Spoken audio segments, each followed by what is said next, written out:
don't know why, but I'm trying to get my giggle box going. And scene. Stop it. Stop it. I'm not going to look. Yeah, hide. Okay. Hi, I'm Brooke Sellis, and you are listening to A Shark's Perspective. Your giggle Oh my box. God. We're going to have a blooper reel. This is the best. Okay. Okay. Hi, I'm. Damn it. Okay. Stop. Okay. Serious. This is for serious. This is for $500. Hi, I'm Brooke Sellis, and you're listening to A Shark's Perspective. I may have to keep the blooper reel. That was pretty funny. No, Oh my it's God. hilarious. And that you should play it right at the beginning because then I'm sure they're going to listen all the way through because they're going to be like, I want to hear these giggle boxes.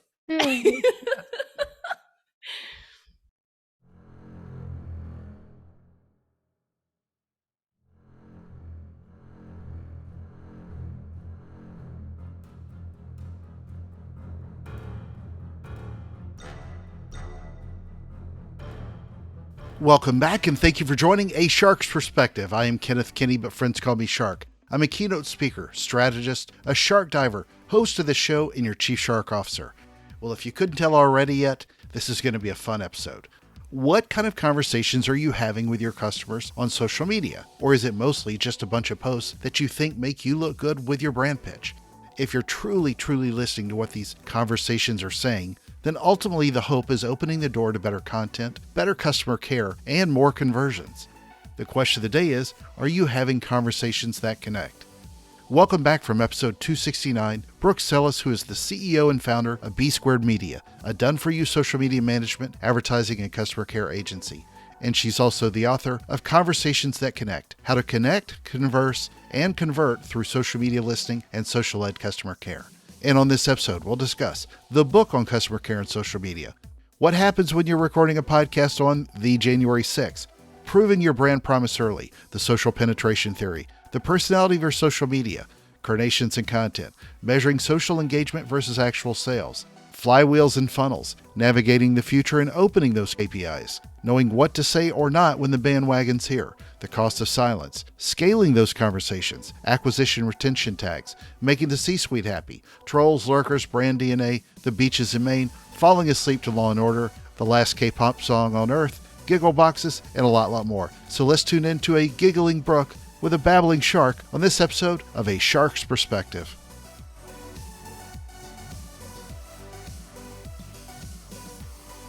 Brooke, welcome back, and thank you for joining me again today on A Shark's Perspective. Last time we recorded a podcast was on January 6th of 2021. So listeners want to know, what do you have up your sleeve this time? Do you remember that? Oh my God. Why does that feel like yesterday and 800 years ago all at the same time? Seriously, I remember us recording this and looking away at the TV and asking you if you were seeing this. And now I'm worried that we're going to be called up in front of Congress to testify about something we have no clue about, just because we were recording a podcast and I have a little bit of a Southern accent. So anyway, I'm a very, very good girl. Exactly. Yeah, we had nothing to do with it. We weren't there. But briefly, you remind us, if you will, about your career to date. And in case somebody did catch the episode 269, in case they were scoring at home. Yeah, so I own a company called B Squared Media, and we do social media management. We are what we call a social first agency. So we do organic social media management, paid media management, including social and search. And then we also do social-led customer care, which is a very long story, but essentially it's acquiring and retaining customers through social media. Perfect. Well, let's talk about your new book, Conversations That Connect, How to Connect, Converse, and Convert through Social Media Listening and Social-Led Customer Care. What drove you to write it? Was it more to drive home social media listening, customer service, and customer care, a calling card for you and your business, or what was it? All of the above. Yeah. Yeah. But I mean, social listening is such a big component of customer care for us. So I think ultimately it was to start to educate companies and marketing leaders about the need for social media customer care. Great. Early in chapter 1, you spoke about proving your brand promise more urgently than before. And I love the urgent emphasis there, but describe what you meant by that. I think, it's kind of the age old tale woven in new words, but the age old tale is, the brand promises you that, Shark promises you that his podcast is going to be very sharky. And it is. You're proving that brand promise. But I think what happens a lot of times is Shark says, hey, my podcast is going to be very sharky. And then we never see a shark. Right? We don't actually see Shark follow up on his sharkiness. And so I think brands not only have to understand what their brand promise is, but they have to deliver it more urgently than before. They have to prove their worth, like walk the walk, don't just talk the talk. Well, and then later on, you talk about the social penetration theory, SPT for short. This dates back to the 70s, and you're already laughing. Describe what you meant by that here to clarify. And knowing me, that I'm going to say something stupid about this, but the social penetration theory is neither a venereal disease or when your doctor talks too much during a colonoscopy, correct? Yes, that's Okay. correct. I know it's a terrible, terrible name, but it's a brilliant concept, right? So it Yeah. was two social psychologists back in the 70s essentially said that the way you and I form relationships is that we disclose information to one another. And it's also called the onion theory, much better name. So we can stick with that if you want. And essentially, when you think about an onion, it's nice and round, and breadth, the circumference around the onion, is where most content lives, right? We're living on the outside of the onion, which is cliches and facts. It's not very telling about moving the relationship forward in the way of opinions and feelings. If you peel the layers of that onion and you go into depth, like deeper into the onion, you then get to opinions and feelings. And opinions and feelings as self-disclosures are how you and I actually decide if we like one another, if we align with one another, and if we want to move the relationship forward and eventually trust each other. I like that you talked about this in the form of your own thesis, which I admired that you clarified that as to brands, if they're doing enough with their social media to reveal a personality. And I'm curious, what did you find? Because I find most of it very vanilla. Yeah, unfortunately, most brands, like the vast majority, are living in breath. They're going around and around that onion, but they're never peeling the onions back. They're never going to make anyone cry in a bad way or in a good way. Because remember, happy tears are great too. So, Well, so help unpack what you meant by think by conversation and not campaign. so I think that if you have a conversational marketing mindset, you should be asking questions or eliciting and soliciting opinions and feelings. So if I'm a brand, I should be sharing my own opinions and feelings. One of the examples I give in the book is from ProFlowers, right? They're a flower delivery service. And they had a tweet that went out that said, hashtag unpopular opinion, we think carnations are gorgeous. And a lot of people replied like, ew, no, it's a trash flower. And then some people were like, all flowers are beautiful, And so not only were they sharing their opinion and kind of feelings on carnations, their customers and would-be customers were sharing their opinions and feelings back, which allows the brand to collect voice of customer data. So if they say they got 100 comments, and let's say 90 out of the 100, so 90% of those comments were like, oh my God, we love carnations too, then they might need to create more carnation type content in the future, right? Knowing that they have an audience that's interested in that. However, if they saw that 90% of those comments were like, ew, no, carnations are stupid, maybe they should move on to a different flower. But how should a brand really interpret this, though? It may not necessarily be that the loudest voice on social is necessarily the one that's driving the most revenue. Maybe it is a trash flower, as you said. But I mean, although that can maybe drive a lot of the likes and shares, that doesn't always translate back to revenue for the brand. It does not always translate to revenue, but what it does translate to is better content. You're stopping the doom scroll. When you're asking those types of layup questions, for marketers, a lot of companies have been posting lately, like, how do you feel about the Instagram update? They know everyone hates it, but they're asking because it's a layup question that they know they're going to get engagement on. And what happens when you get engagement on your social media post? The algorithm shows more people your social media post. So you're playing the game a little bit, for the algorithm, But it you're opens also, the door to a conversation. Yeah. Exactly. It opens the door to a conversation. It allows you to talk to your would-be customers and your customers, and allows you to collect that voice of the customer data on those opinions and feelings or products or themes that you're talking about.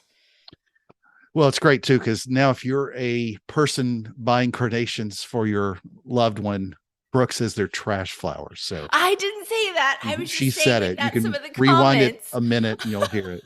And so you're a smart cookie, but when you later wrote about the customer journey, I'm always curious because I've gone through this a lot with studying attribution. Was there anything that you uncovered there that maybe made you rethink what the customer journey was that you didn't know before? I mean, you go through some research when you put together a book that's different outside of what you do day to day with work. Yeah, I really kind of leaned on Jim Collins' book and his flywheel and that whole concept, from good to great. And I obviously adopt and believe in the concept of the funnel's no longer linear. Customers don't necessarily enter at the top, or would-be customers, sorry, and then exit at the bottom as a customer. They can come in pretty much anywhere these days, right? So I wanted to look at a flywheel, obviously, versus a funnel, but instead of putting growth in the middle, I was trying to, through the work that we've done and through the research for the book, understand what drives growth the most.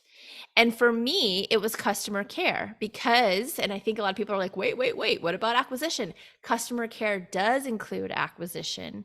It's the entire digital journey. We're talking about pre-purchase and acquisition all the way through retention, loyalty, advocacy. So I think when you put customer care in the middle, knowing that it's literally soup to nuts, that's what drives growth. Keeping the eye on the customer constantly, whether it be acquisition, retention, or anything in between and after. Yeah, I know that, when looking at attribution, I think a lot of people are becoming a lot more surprised how much social media isn't on necessarily dominating, but it becomes more of the conversation, the total journey, rather than just a particular point in time. So I'm curious how you look at where we think about social listening and customer care in regards to the future of social media. And for example, a bulk of what was done over the last decade, for example, was on Twitter and Facebook in a very Mhm. sort of 2D conversational medium. It was almost like text messaging. But, Yeah. since we even spoke on the last episode, Clubhouse is fairly mature. I heard a lot of people saying, "Oh, you got to get all the brands got to get on Clubhouse to have conversations." LinkedIn's where people go to be more social but not act nasty. Brooke's probably going to be doing a TikTok dance in response to a customer service issue at some point. But in all seriousness, though, I ask this because your audience may not always live, just as you talked about within that point. And I'm curious where you think about social media and the future of it as to how we sort of navigate the social listening as to new social media mediums. Yeah, well, first and foremost, I hope that a lot more of these newer social media channels open up their APIs, right? Because a Yes. social listening tool is just a tool. And to be able to listen on a platform, that tool has to open their API to the tool. So, for instance, we just literally today, I'm not even kidding, like today, got LinkedIn listening for Sprout Social because they just opened their API for listening for Sprout. So yes, that I make that point, I hope, very clear in that chapter that, social listening is limited, but I hope that more platforms start to open these APIs so that voice of the customer data can be shared to brands, which is important, but also it's important for the customer, because for the customers who've said, and we know most of them have said this with iOS 14, I don't want to see things that I'm not asking for. And in research that I've read and that it's in the book, people want personalized ads, but they don't want ads that they didn't ask for. And you know how you get personalized ads with Cookie Apocalypse coming, or maybe not, because now they keep pushing it out. But I digress. Is through voice of the customer data. You have those conversations, you ask those opinion feeling questions, you let the social listening do the work on your brand listeners, your industry listeners, and your competitor listeners. You bring all of that information in-house, you slice and dice it based on the goals that you have, and you then can drive more data-driven decisions for sales, marketing, content marketing, social media, product development, product packaging. I mean, the options are endless. Well, as somebody who's worked in performance marketing a pretty good chunk of my life, I find social listening and where we may go with killing of cookies, there's incredible potential there for filling the gap. with really understanding, the behaviors that cookies track and tell us about. I think we talked the last time about trolls on our last episode, something you talk about a lot, not Justin Timberlake, but social media ones. It was a good movie for my child. But seriously, with the volatility that arises on social media today, when you think of BLM and how everything happened with post George Floyd, with Roe versus Wade, how everybody erupted, how can you develop a troll policy that persists as well as a good social media stance to be able to weather a lot of these storms that nobody knows how to predict what's going to be the next one? And then everybody's at a little bit of a loss as to how to react. That is an ongoing conversation that is requiring a lot of iterations. But I think first and foremost, as a brand, you have to know what your brand core values are. If your brand core values for your company is to bring clean drinking water to countries that don't have access to clean water, then you don't need to go posting about BLM or Pride or Roe v. Wade, unless those are things that follow along with your brand values. I think where brands get in trouble is a lot of times they jump on the bandwagon, which ends up really being grandstanding or posturing for some of these delicate and important conversations. But if abortion or Black Lives Matter or pride is not part of your brand core values and not something you support, it's okay to be silent. So I say in the book that there's a cost to silence, but there's a cost to silence if you're not speaking out on what your brand is aligned with. You can't be all things to all people.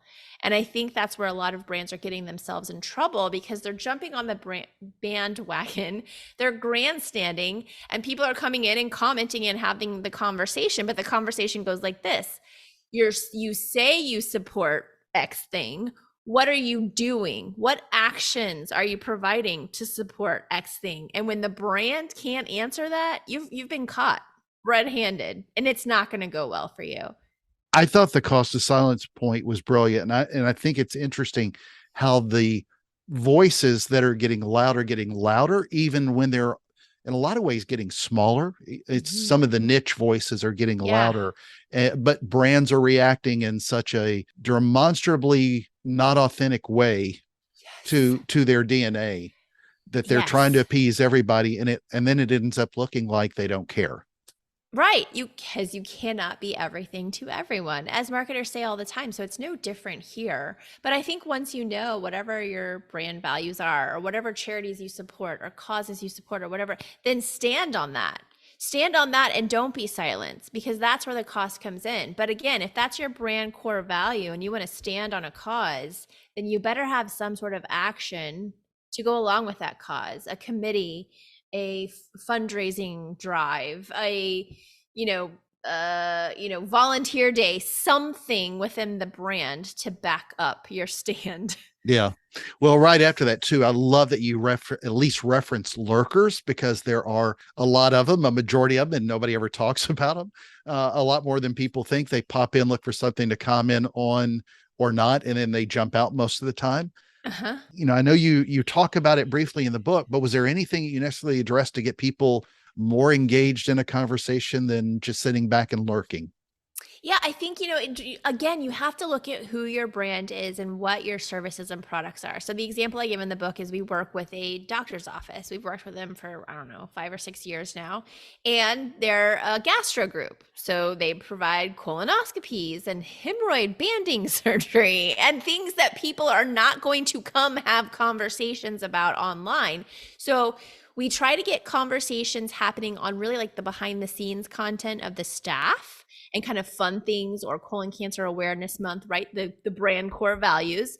But we know that we're not going to have a conversation on some of the more factual things that we share. So we do share a little bit. Our facts are more skewed heavy for that brand, but then we look for a click-through rate on those posts, and we see that we have an extremely high click-through rate. So people want the factual information because it's a sensitive subject, right? They're searching for it. They want to be able to read about it, but they don't necessarily want to talk about it. So you kind of have to look at what's the goal of this piece of content. Is it to educate my audience so that I'm okay with a high click-through rate? Or is it to have that return on conversation? And if I'm able to get that, how am I going to do it delicately with this particular audience? How can you have conversations that connect at scale? This is easier to do when it's small, but as it grows, it becomes difficult to manage.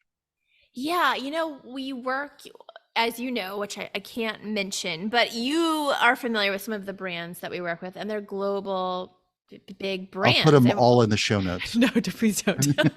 And, some of them have like 12, 15 channels that we work on for them. And so for them, they had to outsource. This is not a pitch for me. It's a pitch for any agency who provides social-led customer care because, as I say in the book, there's an inherent mismatch between employees who work 9 to 5, Monday through Friday, and social-led customer care. Social-led customer care is also not well fit with the traditional call center people, right? Because those are typically the least educated, least paid people on the team. So there's a lot of mismatches that happen with corporations who want to have like a 24/7 voice or something along those lines on social. So they have to outsource. And maybe they can move to a hybrid model. I'm kind of pulling this out of thin air right now, but if I were a big brand and I wanted to keep my social media customer care in-house, I would probably have to adopt a hybrid model of some remote workers who would be willing to work 7 days a week, holidays, all that good stuff. Do you find that it works better for you and your team to do 24/7, or, and let's say the money's the same, so it didn't matter in that argument, but 24/7, or maybe a hybrid model where their people are manning it 9 to 5 and then you're taking it and managing it the Yeah. rest of the time? That's an excellent question because we've run through that time and time again where the brand thought we were going to kind of split things up and ultimately they end up handing it over because it's a very mental health taxing job on their internal team, and they don't want to put their employees through that, so they kind of give us the what end of the stick, which we signed up for. We know what we're getting Yeah. into. Well, that frees those people up to go complain about them online and then you answer. So Exactly. you used a Ben and Jerry's reference on where they stood on an abortion law in Texas, and Ben and Jerry's jumps on a lot of purposes that they're passionate about. But what do you say to the brands who make up the market when they stick their toe in the water and they just want to sell more ice cream, for example? Yeah. Out of something like the top 10 ice cream brands, I know they're somewhere in that like fifth, sixth area, but Hmm. they're far from number one, and they're 1 out of 10, but they aren't the biggest.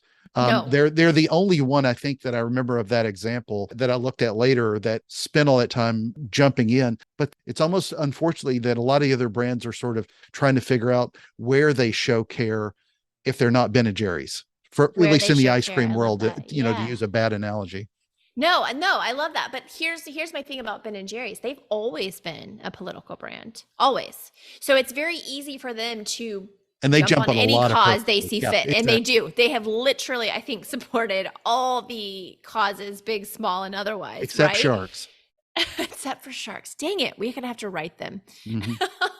um, but because they've always been a political brand, it's very easy for them to take a stance on all of these things. 99.99999% of brands are not a Ben and Jerry. And so my recommendation would not to be to take a Ben and Jerry's approach. But my point was that I was trying to make was if you know your brand's core values, if you stand on those values, you will align your audiences who have similar core values to your brand. They'll connect with you more easily, they'll converse with you more easily, they'll convert for you more easily, and hopefully get you to that North Star, if you're looking for that, of becoming a community member or an advocate more easily because you're so aligned. Patagonia was like the layup example I Yeah, gave of that. exactly. Yeah. To that point, I think having worked with a lot of these large brands as well, I find it very interesting that a lot of them say that they know what their core brand message is and they know who they are. But a lot of them are playing Queensberry style Old English boxing rules. And then they go into a street fight on Uh-huh. social. And Mm-hmm. and I'm curious how you sort of navigate that space with giving companies advice as to, no, you got to play by these rules. The old rules don't work. Well, this is why I think there's probably a book two coming, even though I said I would never do this again, is because this is exactly what we're talking about with these brands, is we're starting to put, I don't want to call them formulas or algorithms, but parameters around, for instance, I'll give you an example. One of the large global brands who we work for put out a pride post, and normally their audience is very aligned, but they boosted that post on Facebook of all platforms. Okay. Think about who Facebook's audience is. They boosted it, which means it goes outside of their audience. And what happened was they got slammed. They got overrun with hate speech and trolls and people who obviously did not align with this. I would say part of the algorithm for, doing social media correctly based on your audiences and segments, do not boost a sensitive post on Facebook where you can't turn off comments, that's something that's sensitive. Like that would be like hey, here's a quick and dirty rule. Don't do that. So I think we're starting to outline some of these more nuanced things to kind of protect the brand integrity and to protect, they actually do support pride. So we want to protect that core value, but we want to bring people in who align with that core value. And that move, unfortunately, didn't do that. How should we measure whether or not care succeeds? How are you going to make that skeptical C-suite care when we know that they really mostly care about the bottom line? I'm so glad you asked that. So one of the things that I talked about in the book, which again now is becoming one of those things which may come out in book number 2, was the acquisition retention tags. So very, very long story short, or just go read the book, but very long story short, we went to all of our customer care clients and we said, how much of your social chatter do you think is acquisition or retention? Meaning how much of it is pre-purchase, people asking questions in the buying moment, and how much of it is post-purchase? Meaning I've already purchased from you and now I'm coming to you with a question or a complaint about the product or service. And across the board, they all told us that acquisition would be 5% or less. So using social listening, we started to tag all of the incoming conversations to the brand as acquisition or retention. What we found for every single one of these clients was that the acquisition chatter was over 20%. For that big global brand that I was talking about, we have a tech brand that we work with. 4 of their product lines, and I'm not making this up, I promise you, month over month, they've gotten somewhere on 4 of their product lines between 60 and 80% acquisition chatter. Poop, like my eyeballs popped out, rolled around on my head, did a dance, and came back in when I saw these numbers, right? And I think theirs did too. So now the C-suite's paying attention because they're like, wait, this is sales. And so we suggested coming in and saying, now what if we went on that 80% acquisition chatter and we were able to put a retail dollar value around it, because we know what products are being mentioned in these conversations, right? So what if 80% chatter amounted to $1 million in revenue? Now, what if you gave our front line, our customer care agents, a attribution link so that we could say something like, hey, Kenneth, yeah, so glad you asked that question about, widget X. Here's the spec sheet. You can see, compared to competitor, whatever, we do better in the la-di-la-di-da. And Kenneth, if you purchase today, here's a link for $100 off or free shipping or a percentage off, whatever it may be. So then now we're basically warm social selling. We'll probably close some portion of that 80%, and then we can attribute revenue dollars to organic social media and customer care. Affiliate link for customer care. Love it. Last but not least, you speak about this early. This is a book worth reading, but where should people start? Yeah, I don't think people are going to like this answer very much, but I stand behind Page it. 1. No. 110%. In the negative, as marketers, I feel like we're conditioned to always be reporting numbers to the stakeholders, and it always has to be the good story. And then we're trying to figure out how to take the bad and spin it into the good so that we can present to the stakeholders. And I think that's wrong. I think we're doing ourselves a disservice, because in that negative chatter is the only space where there's catalyst for change, right? If everything's good, your job isn't needed, right? Finding the negative and then figuring out how to fix it on the brand side so that you can say, hey, we heard you and we fixed it and now it's better and now you can sell more things because you'll like it this way, is never going to hurt your business. So I think we need to kind of flip the script or the mindset for marketers, focus on the negative and start there, because that gives you a roadmap of places to fix, or I call them potholes to fix along the digital customer journey. Agreed. All right, Brooke, I asked this of all my guests. I did last time, talked about sharks, and you had a nightmare the night before we recorded the last one, not about January 6th, but about a shark, you told me. But you spent a lot of time in Maine. Do you ever go to the beach when you're in Maine and see any sharks in the water there?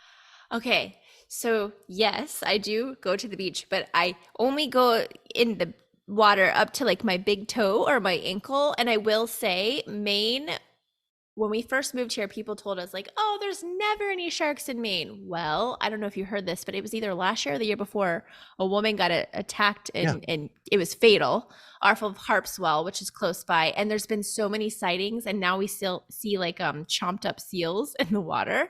So I do not get in the water, but I have not seen one firsthand of yet. Yeah, I always recommend people should put on like a Cape First Seal outfit and go get in the water. It works really. No, I'm just kidding. Well, the lady who got it in Harpswell had on a wetsuit. She had on a wetsuit. Yeah. Well, she looked it's like a seal. murky water that's 20 degrees. Yeah. Well, Brooke, it's a special time in the show again. Are you ready for the 5 most interesting and important questions that you're again going to be asked today? Bring it. I'm ready. All right, here we go. Since we talked about the Onion and SPT, I will first ask you about pizzas and Supreme pizzas. Ooh. Onions or no onions? Oh, it depends. Depends on the other toppings. But if it's just onions, I'm a no. It's the pizza company called Sophie's Choice. You got to pick one. Okay, fine, no. Okay. Number 2. And I remember this oddly enough. You're the only other person I know that did this. It's a very odd explanation of how I got to question 2. But you said this on your former old podcast you did with Mark Schaefer. I don't know if you still do. You fell asleep to Law and Order episodes. I still do that. Now I prefer Dateline.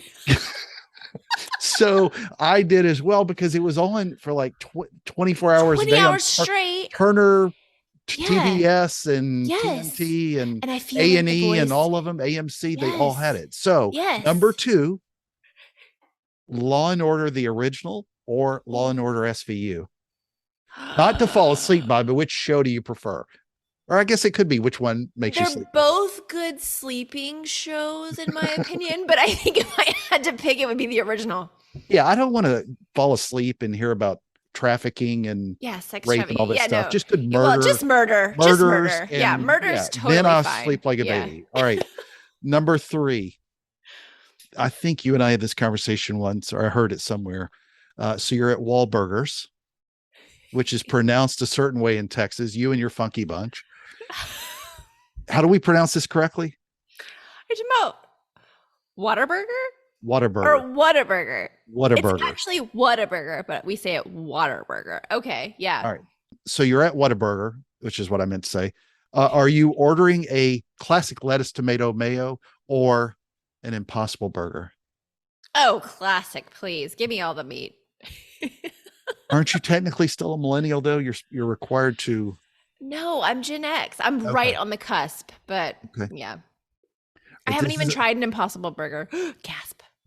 I don't even want to put into words what face I'm making. All right. Number 4. This is a question you probably get asked all the time. If you were driving to Maine from New York, or let's say Texas, make it a longer drive. If you had only one K-pop song to listen to on your drive from New York to Texas, and you had to listen to it over and over again, like it was the last song on earth, would you listen to Psy's Gangnam Style or BTS's Dynamite? Gangnam Style. Thank you. I have no idea where I came up with that, but I've been wanting to ask somebody, and you just seem like the perfect person. Whoop them. All right. Number 5. Last time you chose biscuits, and you got bonus points for the correct pronunciation, which is biscuit. Biscuits. So the most important question that you're going to be asked today is fried chicken or fried catfish? Oh, fried chicken. Really? Okay. Yeah. Well, it's I immediately was thinking it was my grandmother's fried chicken. So hopefully Obviously. that's what I picked. But Yeah. I mean, if it's hers, and she does a good fried catfish too, but it's still, I'm taking the chicken. I know she stopped inviting me over. I don't know why. So Brooke, where can people find out more about you, get a copy of this great book, keep up with what you're doing, your thought leadership in the space, and more? Oh, thank you so much. Well, you can find me just by Googling Brooke Sellas, BrookeSellas, or you can go to our website, the traditional way. Well, I don't know. It's kind of traditional to Google people when you don't know them. Anyways, our website is bsquared.media, and you'll see a little button right there on the top menu that says Our Book. You can click that. It'll tell you all about the book. I actually give away chapter 1 for free if you're not wanting to buy. But if you want to buy now, you can just go to Amazon and search Conversations That Connect. Awesome. Brooke, thank you again for being with us today on A Shark's Perspective. Thank you so much for having me. It's always so much fun to swim with you and the sharks.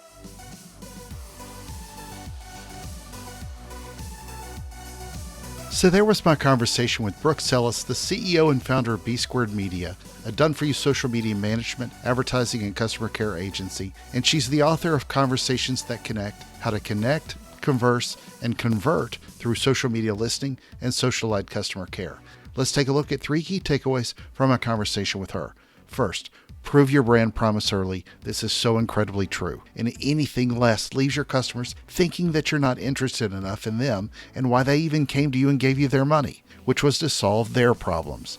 Brands get so lost in this, it drives me crazy. And if you want me to prove it with sharks, then just go take a look at pictures or videos of me on my website. Or better yet, let's go diving. Second, peel back the onion of your brand social post and content for that matter. Most of the time that onion makes me cry because it looks so generically plain, safe, and boring. You've got to show personality in your brand. Otherwise you look the same and there's no differentiation. If you're Acme or the private label brand, that's a different story. But I shouldn't simply be able to take the logo off of your social post and insert any other competitor's logo. That would make me cry, especially when there's no onions on that pizza. Third, having conversations with customers on social can really open the doors, including to your would-be customers. You know this, but we don't always apply it. The more you listen to your customers, the more you will learn from those conversations. Social listening isn't new, but the power of it is just coming of age. It's the new cookie that allows more context to why they might buy, and it should help drive and inform you of better content. A lot of people lose sight of this too, and it drives me cuckoo, but that social content needs to tie back also to what converts. We were talking about carnations and about their importance in social. Some may trash them in this conversation, but then they outsell everything else you do. A lot of people would then listen to too much of that noise and skew all their social to what people are only chattering about and forget what's really selling. It should inform you with data and not just feelings. So often teams are siloed and social becomes a big part of the story, but not enough on that side to understand when the other became a strong driver for the sale. So please listen and also look for how those conversations connect and continue to tie the thread in the journey from awareness to sale in your marketing, media, social, and advertising. Show the C-suite at least that you care. Got a question? Send me an email to kenneth@asharksperspective.com. And thank you again for the privilege of your time. I am so thankful to everyone who listens. Please consider writing a review and letting me know your thoughts on the show. And really show them you care. And don't make them think we care-ish. Join us on the next episode of A Shark's Perspective.